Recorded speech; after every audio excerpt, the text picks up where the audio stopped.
It's Thursday, December 6th, Parshas Vayeshev, and since it's just a couple of days before Chanukah, I also have hazelnut in a flavoring and caramel, or as my wife likes to say, caramel. I say that too. A lot of people say that. It's sort of cute.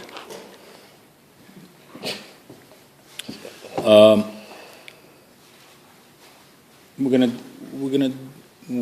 I switched over from learning Mishnah Berurah Halacha to the different format, I said I wanted to actually talk about the parsha and about the general topic, but I always wanted to tie it into halacha. So today is going to be one of those things. We have this concept that whatever we do has a trickle down effect forever. It's a Torah concept. I'm not sure in the secular world. If I move this cup over here, if you're not living a Torah life, then that's it. I started something here, it ended here, and that's it. And now forevermore, it will not affect anything else. If you have a Torah concept, everything that happens for a reason. You know, everything is generated by the will of God. The Gemara says if a leaf is blowing, there's a reason for it, and everything, even in science, we say that once you speak a word, it reverberates forever because the sound waves just keep going on forever. Eventually, it gets smaller and smaller on the scale, but it's always there. It doesn't dissipate completely, and certainly when we speak, the effects of what we speak, and we spoke about that the last couple of days, about saying Lashon Hara, just about being nice, about insulting somebody, that it has a long-term effect. But everything we do has a long-term effect, and it affects others. Even our thoughts. I was surprised. I read that recently, that sometimes a person is motivated, all of a sudden you're motivated to become a little more religious, a little more, you want to do tshuva, you want to repent, you have an introspective thought, and where did that come from? It came from because somebody else was thinking that, and his thoughts, even the thoughts, have an effect on other people. That's why we shouldn't, we have different laws where we can't sit next to certain people, we can't be in the same room as certain things, because just the general aura of somebody's bad thoughts can affect you. And the thought process is very important when it comes to halacha. There's a lot of things that in our halacha which are dependent on what our thoughts were in the time. Likewise, and I'm not comparing it by any means, we have this thing that when you commit a crime, you have to have intent to commit the crime. So if you didn't, then it's a whole different ballgame. When we do a mitzvah, there's an argument between the rabbis when we do a mitzvah whether we have to have the thought to do the mitzvah or not. If you picked up a lulav and esrog and we weren't even thinking about the mitzvah, hey, what's this doing here? What's this? You didn't have in mind to do the mitzvah. Did you already satisfy your requirement that day to do the mitzvah? And the answer, we rule that you did, and if you can't make a bracha again. So if you picked it up accidentally, and you didn't mean to do the mitzvah, but it's too late, you already did, you can't make the bracha. That's why when we pick it up, we pick up the esrog upside down first, so we don't have the four species together in the correct order, and then we turn it over. That's interesting. I wondered why that was up. Yeah, okay, so now we're going to talk about Chanukah. It's an interesting thing. We have our holidays which are in the Torah. There are two holidays which are not in the Torah, and they are Purim and Chanukah. On Purim, we have a whole tractate in Shas called Masechtas Megillah. A whole tractate. Pages, volumes have been written on the rules of Megillah, when you can learn the Megillah, about fasting, about the rules of giving shlachmanas, how many, to whom, and how, and so on and so forth. On Chanukah, there is almost nothing written in the Gemara. And certainly not in the Torah, and not in the written law, and certainly not in the oral law as it applies to the Gemara and the Mishnah, with the exception of one page, and it's actually in the tractate of Shabbos. And the Gemara asks the question, "My Chanukah? What is Chanukah? What is it all about?" And it gives an answer. And there's a little debate as to some of the rules, and that's it. But nevertheless, there are volumes and volumes of Sforim, of books and questions written on the laws of Chanukah and on the rituals of Chanukah. It seems so simple. You take a menorah, you light it, 8 candles, and you're done. There's no fasting on that day. There's no other mitzvahs. On Purim you have the mitzvah of learning the Megillah. You have the mitzvah of being joyous. You have the mitzvah of washing, sit down by a formal meal. You have the mitzvah of giving shlachmanos one to another. On Chanukah, it's so simple, yet it's not. And one of the greatest debates that we have in Chanukah, I'm sorry, Ari, I started sitting on this side because it's hard for me to go back and forth.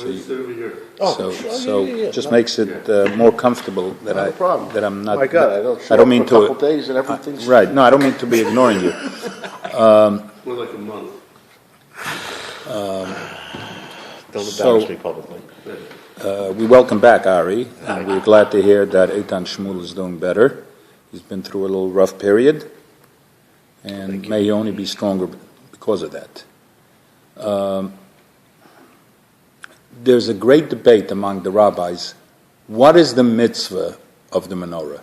Is it the lighting of the menorah, or is it the placing of the menorah? We place the menorah by the door, by the window, because we have this concept called parsumei nisa. We have to publicize the miracle of Chanukah, the great miracle of Chanukah, and that our enemies came in. They were strong, we were weak. They were many, we were few. They were evil, we were righteous, but we won over them, and we thought there would be no oil, and lo and behold, we found oil, and it was only supposed to last for 1 day, and it lasts for 8 days, and that's why we have the holiday of Chanukah. So the idea is to publicize this. That's why we're lighting the candles. Why we're lighting? What does candles have to do with the miracle? So it should be in the windows, so people should see. Oh, this is the Jews celebrating the tremendous victory they had over the Greeks. The Greeks. So there's a debate among the rabbis. Is it the lighting that's the mitzvah, or is it the placing of the menorah, putting it down? There is another debate, and these two debates, which I'm going to say, is basically the basis of just volumes of law written on this. What happens if you light the Chanukah menorah and it goes out? Do you have to relight it? So there's a debate, and some say yes and some say no, and it's directly could be contingent on the first debate. If you hold that the mitzvah is to placing the menorah so that people should see it, if it went out, you got to relight it because people are not going to see it. So it's obvious that the fact that you lit it, big deal. But if it went out, you haven't accomplished what you set out to do. If the mitzvah is actually just the lighting of it, so if it went out, so what? You've already done the mitzvah. The fact that you're not going to be able to now place it somewhere makes no difference, because according to that opinion the requirement is to light the candle, and once you've lit it, you've done. Okay. So what's the correct? Okay, so we'll get to it. We'll get to it. Go ahead. You wanted a question? Okay. Good morning. The Mechaber, which is the author of the Shulchan Aruch, says that once you light it, you don't have to relight it. And then he adds something unbelievable, shocking. He says, even on Fridays. Now, what does that mean? When do we light Chanukah candles on Fridays? You have to light it before Shabbos. You can't light after Shabbos. So we light it before Shabbos, and then we light Shabbos candles. Shabbos comes on, and hopefully the candles are still burning. There's a requirement that when you light on Friday, it has to last until Shabbos begins. The amount of time that a candle has to actually burn is about a half hour. So if you're lighting before Shabbos, which is approximately going to be a half hour, 45 minutes before Shabbos actually comes on, so it has to be lit, probably about 2 hours, because let's say this week, let's say candle lighting time for round numbers is 4 o'clock. For Shabbos, let's say Shabbos is 4 o'clock, so you're going to light, let's say 3:45 your Chanukah menorah. Okay. Now Shabbos starts 4, but actually nightfall is not until 5:10 or 5:15, so it has to light until after. So it has to be. This is the law. It's basic law. There's a lot you can talk about that. So he says that even if you lit before on Fridays, he says even if you lit 3:45 on Friday and it went out, you don't have to relight it. Now, we understand that if on a Tuesday night, that if you lit it on Tuesday night and it went out, that he says you don't have to relight it because you already did the mitzvah, because you lit it on Tuesday night. But on Friday, when you lit it, it wasn't Chanukah yet. So the only reason we're allowed to light it then is because it's going to continue burning into Shabbos when the mitzvah of Chanukah will be. Now, if it went out after Shabbos began, then we don't have a problem. But he says even if it went out, you lit it at 3:45 and it went out at 5:45, he says you don't have to relight it.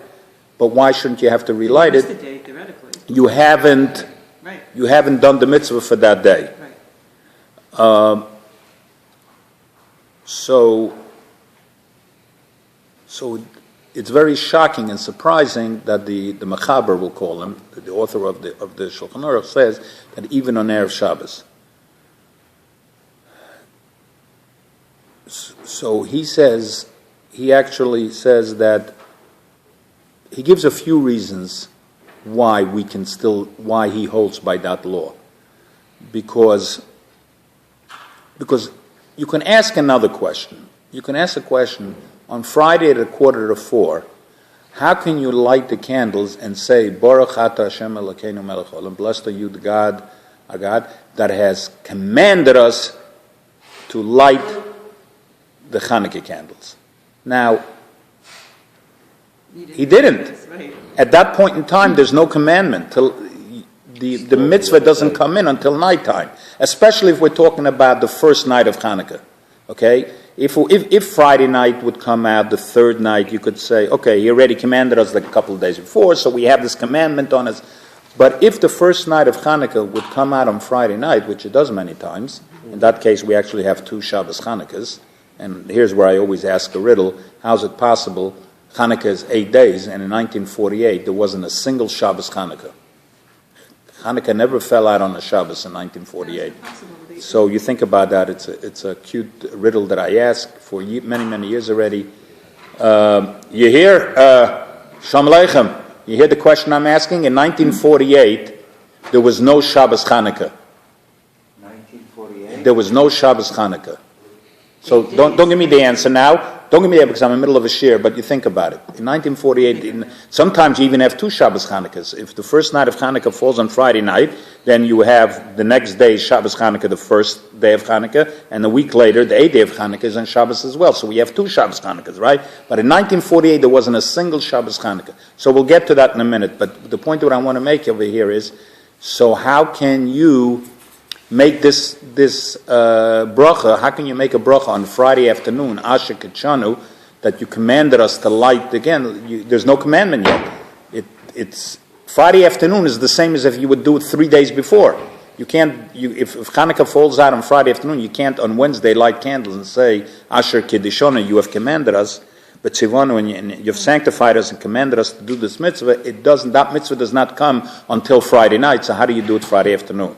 So he says, because we do make that bracha, is because this is what Hashem intended for us to do. Since there is no other way to accomplish the mitzvah of Chanukah on a Friday night except by doing it Friday afternoon, so in that case, that is the mitzvah itself. And he brings proof from another halacha, that let's say a father tells, the Gemara asks the question, if a father tells you, broil me a steak, a tray for steak, a not kosher piece of meat, broil it for me, I'm hungry, I want to eat, broil it for me and give it to me to eat. So the Gemara contemplates a question, do you have to listen to your father? And the Gemara actually takes the position in the beginning, of course that's not the halacha, but the Gemara takes an opinion that the mitzvah of honoring your father and listening to your father overrides the negative mitzvah on not broiling on Shabbos. And we have a concept all over in the Torah that a positive mitzvah supersedes a negative mitzvah. We have that concept all the time. So we have a positive mitzvah of honoring the father and a negative mitzvah of not cooking on Shabbos. So the Gemara contemplates that maybe you're allowed to go cook on Shabbos to honor your father because he asked it for you. Okay? So the Mechaber says, I'll prove it to you that when there is no other way, it's as if that's the mitzvah itself, because the mitzvah of honoring your father has nothing to do with broiling. It has to do with feeding your father. Your father is hungry, he says, feed me. But because there is no other way of feeding him, to give him that piece of steak, unless you broil it, so therefore the broiling becomes part of the mitzvah. Oh, wow. Okay? So if your father tells you, buy me a newspaper, so it's not just giving him the newspaper, it's if you went out, if you didn't have money, and you worked for an hour to earn the money, and so you can drive to the store to pick up the newspaper and bring them, all that is part, you get mitzvah for all those things. You probably get a lot of negatives for asking. Now I'm not talking about on Shabbos, I'm saying on a regular day. Okay, so actually the rule is that you don't listen to your father when it comes to violating a mitzvah. But the fact that the Gemara would contemplate it proves to us that preparing for a mitzvah and doing a mitzvah in a fashion that there's no other way of doing it is considered like the mitzvah itself. So therefore, that's how we can do it on Friday afternoon, because there is no other way. Now, the Taz was a famous rabbi, the Rishon. He was the son-in-law of the Bach.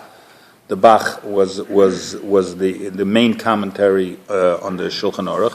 So his son-in-law, the Taz, says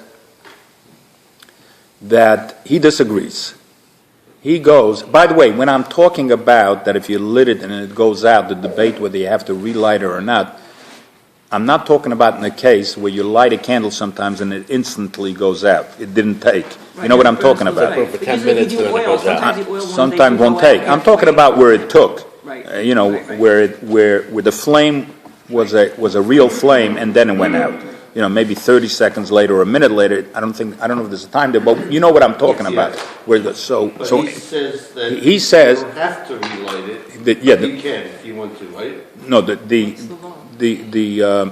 Mechaber, the author, says that you don't have to. The Taz says that if it went out on a Friday afternoon, you lit it at 3:45, and again we're talking about 4 o'clock of Shabbos. If you lit it at 3:45, and it stayed lit till 5 minutes to 4, and then it went out, he says that you do have to relight it.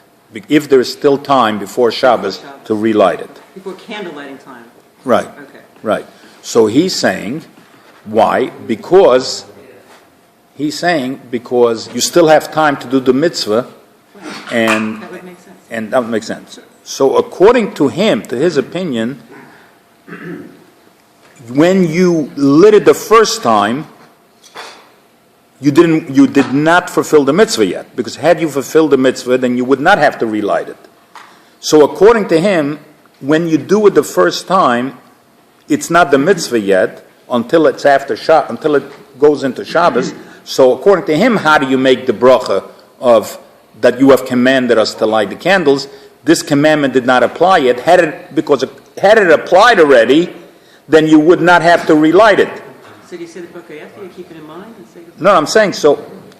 According to the opinion that you have to relight it, that's the proof that when you lit it the first time, you didn't accomplish the mitzvah yet.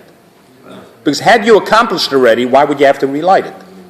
And if you have not accomplished it, then how do you make the bracha? And to start off with, how do you make a bracha on 3:45 that you have given us the commandment?